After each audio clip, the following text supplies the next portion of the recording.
ஒரு மாற்றம் தமிழ்நாட்டில் ஏற்பட்டு ஏமாற்றமாக மாறி இருக்கிறது. லட்சக்கணக்கான மக்கள் செய்த தவறு கோடைக்கணக்கான மக்களை இன்றைக்கு துன்புறுத்தி கொண்டிருக்கிறது. படித்தவர்கள், பட்டதாரிகள் ஏதாவது அகத்தி புத்தாமல் தான் ஒரு குடும்பத்தில் இருப்பார்கள்.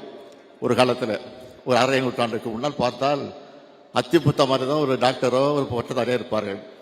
ஆனால் இன்றைக்கு ஊருக்கு ஊர், கிராமத்திற்கு கிராமம், வீட்டுக்கு வீடு பட்டதாரிகள் டாக்டர் இருக்கிறான்னு சொன்னால் அதற்கு காரணம் திராவிட இயக்கம் என்பதை யாரும் மறந்து விடக்கூடாது. ஆக அப்படிப்பட்ட திராவிட இயக்கத்துடைய வழித்தோழராக திராவிட முன்னேற்ற கழகத்திலே இன்றைக்கு அந்த குடும்பத்தில் வரக்கூடிய திருமணமாக இந்த திருமணம் நடந்து கொண்டு இருக்கிறது. ஆனால் இந்த நிலை வருவதற்கு காரணமாக இருந்ததை யார் என்பதை இன்றைக்கு இருக்கக்கூடிய இளைஞர்கள் புரிந்து கொள்ள வேண்டும், தெரிந்து கொள்ள வேண்டும். அவருக்கு புரியல, தெரியல. அதனால்தான் ராஜா சொன்ன மாதிரி ஒரு மாற்றம் தமிழ்நாட்டில் ஏற்பட்டு ஏமாற்றமாக மாறி இருக்கிறது. லட்சக்கணக்கான மக்கள் செய்த தவறு கோடைக்கணக்கான மக்களை இன்றைக்கு துன்புறுத்தி கொண்டிருக்கிறது. இந்த நிலை மாறணும்.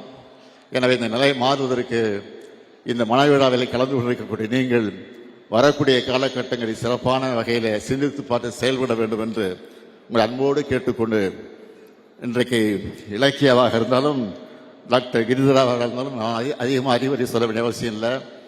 நீங்கள் பெற்றெடுக்கக்கூடிய குழந்தைகளுக்கு அழகான தமிழ் பெயர்களை சூட்டுங்கள். எப்படி கலைஞர் தன்னுடைய குடும்பத்தில் எல்லா குழந்தைகளுக்கும் எல்லா பேத்திகளுக்கும் தமிழ் பெயர்களை சூட்டி இருக்கிறார்களோ அதே போல நம்முடைய அமிர்தனுடைய இல்லத்தில் நடைபெறக்கூடிய மனவிழாவை நான் கேட்டுக்கொள்ள விரும்புவது, மணமக்களை நான் அன்போடு கேட்க விரும்புவது, அழகான தமிழ் பெயரை சூட்டுங்கள் என்று அன்போடு கேட்டு, வாழ்க மணமக்கள். புரட்சி கவிஞர் பாரதிதாசன் எடுத்து சொல்லியிருக்கக்கூடிய வீட்டுக்கு விளக்காக, நாட்டிற்கு தொண்டராக மணமக்கள் வாழ்க வாழ்க வாழ்க வாழ்க என்று வாழ்த்தி விடைபெறுகிறேன். நன்றி, வணக்கம்.